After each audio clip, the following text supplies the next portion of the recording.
Welcome back to the Presidential Popularity Contest and our special Big Brawl competition. All right, before we get into our next match, let's get the results of Harding versus Clinton, where Slick Willie beats Wobbly Warren 16-11. All right, who's our next competitor going to be? Let's listen to the theme music.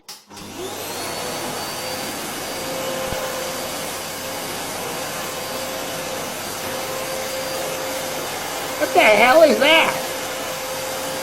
Is that a vacuum?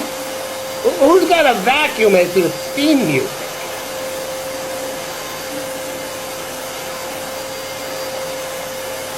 Oh, it's Herbert Hoover, who, no relation to the actual vacuum company, but he did suck, so I guess that's why he has a vacuum. Okay, Hoover's hopping into the ring. Who's he taking on?